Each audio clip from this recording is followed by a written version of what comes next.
Now, we have talked already about the biblical concept of marriage. Now, with that, we talk about the idea of the book of Genesis says that marriage is a need-meeting relationship. Not in those exact words, but when you read the picture, the description of marriage from God's perspective, it speaks of the fact that it's not good for man to be alone. I'll make him a helpmate. And then the concept in that same picture in Genesis chapter 2, it says, therefore shall a man leave his father and mother and cling unto his wife, and they two shall be one flesh. And so there's the picture of marriage coming to meet a need. And we talked about the idea of we get married to meet each other's needs. Okay? It's not the idea that I want to get married so someone will take care of me. But again, here's where love becomes the motivator in marriage. I love my spouse enough that I want to marry her so I can meet her needs. And when both are doing this with the goal of meeting each other's needs, then needs get met. Well, that's the message we want to send to our children. In the parenting concept, then, we have to start there with a husband-wife relationship, or where the whole picture is going to crumble when it comes to a home where children learn to respect one another and so forth. I've often asked individuals that if you don't like the way your children are acting towards your spouse, ask them the question, or ask yourself the question, where did they get that idea? Because they imitate the parents. And if the parents aren't treating each other right, then the idea of the children treating each other or treating the parents right, it's out the window, because the picture is, well, I can treat my mother this way because that's the way Dad treats her. Or I can treat my father this way because that's the way Dad or Mom treats him. So again, very important. That's why we put that as the first part. How do we treat each other? Then when we talked of the second part, we talked of anger management. And we're going to pick up on that in this particular segment.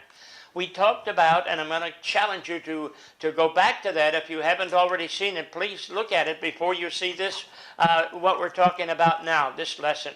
Because we talked about the idea of what happens when anger takes over the human brain. Anger takes over my ability to think. Anger takes over my memory in the sense of all I can remember is things that are going to hurt, because anger, we said, was a secondary emotion. It starts with hurt, then turns to anger. Now, if the anger takes over, there's only one philosophy. I hurt, want you to hurt. We say hurting things, we do hurting things, and we just want to hurt someone else. We lose all perspective. We don't even realize who all we're hurting. As a matter of fact, in that hurting process, when we come to the children, in that hurting process, likely we're hurting them more than we would ever realize. Okay? I look at this picture. Mom and Dad fighting with each other, hurting each other, and the little children standing around thinking the most, and maybe not even able to analyze it this way, but they're feeling it, and that's the key. Children absorb the feelings of others around them, of the adults especially.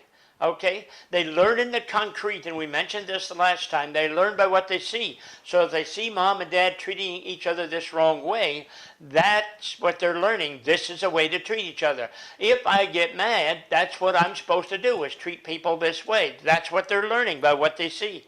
They also have fantastic memories. One of the hardest things to forget is hurt. And so in this fantastic memory concept, what they're doing is remembering the pain of the hurt that they're watching. Because here's what's happening. The two most important people in their life, Mom and Dad, are hurting each other, and they can't do a thing about it, so they're feeling the hurt. So when we get angry with one another, we hurt one another, we've got to realize that we're also hurting the children. We're hurting them in that we're shaping them for the future. Excuse me. We're hurting them in that we're teaching them to hurt. We're hurting them in that they feel the pain themselves, that they absorb, and that was the other characteristic of children. They absorb the feelings of the adults, so they feel the hurt that Mom and Dad do to each other. Awesomely important. We control that anger and do not let it control us. Because in parenting, we need so desperately to send a message of love, of care, and compassion to our children. Okay? Now, with that in mind, all of this in mind, we're going to move to our next section here now. And what we're going to talk about is helping children manage anger. Helping children manage anger. Now, one of the reasons I did that review, and one of the reasons I wanted you to look back at what we were talking about in the anger management, is for rule number 1. I've got 13 rules here, and if you want to take the time to write them down, we'll try to share them with you slowly so that you can write them down. But we're going to, after we share the rule, we're going to explain why that is such an important rule. Okay? Now, rule number 1 out of 13 rules. Rule number 1, demonstrate how to express anger in the right way by doing it yourself. With children, you do not tell them one thing and show them another. Remember, they learn by what they see. So you want to teach them how to manage their anger, you show them how to manage their anger. That's the bottom line of all of it. You show them what they need to know. If you want to teach children mathematics, okay, 4 plus 4 equals 8. So how do you teach that to them? Well, you get 4 apples, and then 4 more apples, and then 1, 2, 3, and we got 8 apples there, okay? They grasp what they can see there. And by the same token, if you're going to teach them how to manage anger, you show them when you get, and it's not the idea that you don't get angry in front of your children. Again, we mentioned before, there's nothing wrong with being angry. The Bible teaches us, be angry and sin not. But on the other hand, it's what we do with that anger that makes the difference. And so we need to let the children see us when we're angry if we are willing to use it in a right way.